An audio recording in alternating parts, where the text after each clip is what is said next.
Law of attraction को आसान सी जुबान में समझने का तरीका ये है, जो आप सोचते हैं, जो आप महसूस करते हैं, उसकी फ्रिक्वेंसी और उसकी एनर्जी आप में पैदा हो जाती है, और उस एनर्जी पैदा होने की वजह से कायनात में उस फ्रिक्वेंसी और उस एनर्जी पे जो कुछ मौजूद है वो आपकी तरफ अट्रैक्ट होने लग पड़ता है। और आसान करके समझाता हूँ। रेडियो आपने किया ट्यून, और रेडियो था 103, तो ये हो नहीं सकता कि रेडियो एफएम 103 हो और उस पर फ्रिक्वेंसी जो है वो 100 एफएम की आ रही हो।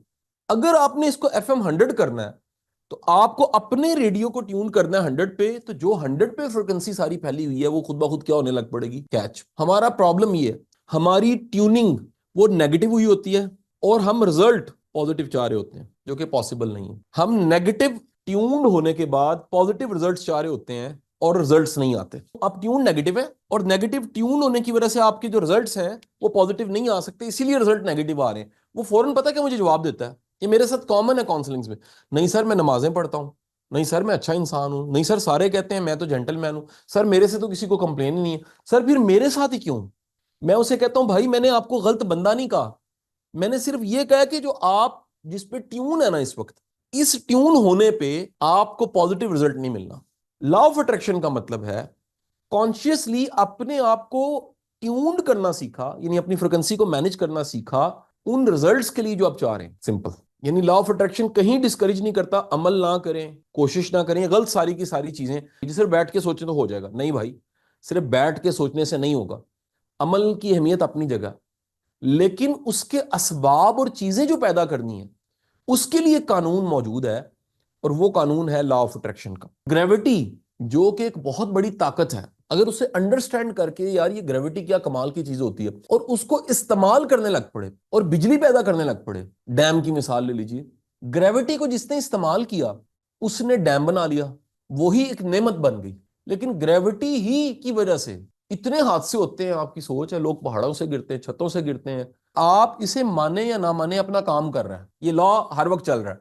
लेकिन अगर आप इसे समझ लें, इसको इस्तेमाल में लाना शुरू कर दें, तो ये आपको क्या करेगा, ये आपको डिजायरेबल रिजल्ट्स देने शुरू हो जाएगा। आप हैरान होंगे, आप जब एक खास तरह की फ्रिक्वेंसी पे रहना शुरू करते हैं डिजायरेबल रिजल्ट्स के लिए, अपनी थॉट्स को अपनी फीलिंग को एक ऐसी एनर्जी पे रखते हैं जिससे डिजायरेबल रिजल्ट्स आ सकें, कि फिर आप भी हैरान होते हैं कि चीजें कैसे होने लग पड़ी, उसके असबाब कैसे पैदा होने लग पड़े। फिर मैं कहूंगा कि उसको अगर आप लिखें और बताएं लोग यकीन नहीं करेंगे। और मैं हमेशा कहता हूं कि जो अच्छा प्रैक्टिशनर है अपने रिजल्ट्स को नहीं बताता, दुनिया हाँ समझ जाती है, नतायज उसके नजर आने लग पड़ते हैं, लेकिन वो इसलिए नहीं बताता कि यार शायद हजम ही नहीं होना, किसी को मानेगा भी नहीं। तो अपने उन रिजल्ट्स और उन तमाम चीजों को हासिल करने के बाद फिर आप अल्लाह का शुक्र अदा करते हैं, तूने मुझे क्या कमाल की एबिलिटी दी है, जिसको इस्तेमाल में लाते हुए क्या क्या कमाल के काम कर सकते हैं। लॉ ऑफ अट्रैक्शन एडिसन के लिए जब काम करता है तो वो इन्वेंशन करता है, वो इन्वेंट करता है।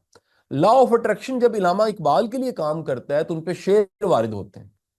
लॉ ऑफ अट्रैक्शन जब तानसेन के लिए काम करता है तो उसके राग से चिराग जल जाते हैं। लॉ ऑफ अट्रैक्शन जब पेंटर सादकैन जब कुछ स्केच कर रहा होता है उस लॉ ऑफ अट्रैक्शन से, तो वो ऐसे ऐसे कमाल शाहकार बना देता है कि बंदा हैरान हो जाता है। लॉ ऑफ अट्रैक्शन एक एक्टर जब उस पर चल रहा होता है तो उसके बोले हुए डायलॉग्स जो हैं और उसकी जो एक्टिंग है वो एक मार्वलस हो जाती है। ये लॉ ऑफ अट्रैक्शन हमारे उस हदीस के मफहूम के साथ भी जुड़ता है कि जैसा गुमान आप अल्लाह से रखते हो, मफहूम हदीस, वैसे ही आपके साथ हालात हो जाते हैं या वैसा ही अल्लाह आपके साथ करता है। दरअसल वो जो गुमान है, उस गुमान का मतलब वो थॉट और फीलिंग है, वो नीयत है, जो अंदर आपकी हालत है। जो अंदर आपकी हालत पड़ी हुई है ना, उसके मुताबिक पूरी कायनात ने रिस्पॉन्स करना शुरू कर देना है। लाइफ का प्रिंसिपल है इको, और इको का मतलब है जो कुछ आप भेज रहे हैं वो वापस आ रहा है। हम फिजिकल कोई चैरिटी या चीजों की अभी बात नहीं कर रहे, हम बात कर रहे हैं कि ये जो सोचना है ये भी एक अमल है, फिजिकल एक्शन एक चीज है।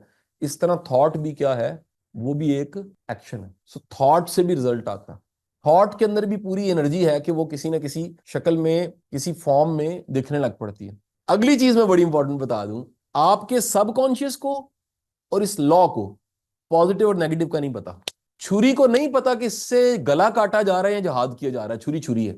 छड़ी से आप जानवर हाँक रहे हैं और छड़ी से किसी को रास्ता बता रहे हैं और छड़ी से चल रहे हैं, छड़ी को इससे कोई गर्ज नहीं, छड़ी छड़ी है। कानून और आपका सबकॉन्शियस माइंड जो है उसको पॉजिटिव नेगेटिव का कुछ नहीं पता, उसको काम है रिजल्ट देने से। यार आप गाड़ी चला रहे हैं, मिसाल लीजिए, गाड़ी में पेट्रोल डाल दिया, फंक्शनिंग गाड़ी है, आप गलत रास्ते पे लेके जा रहे हैं, गाड़ी को क्या लगे, उसने तो चलना है। सेम लाइक लॉ को अगर आप नेगेटिव यूज करते हैं या नेगेटिव यूज हो रहा है या लाशौरी तौर पे नेगेटिव रिजल्ट्स आ रहे हैं, तो ये लॉ नेगेटिव यूज आप कर रहे हैं, आपको पता नहीं है लेकिन कर रहे हैं आप।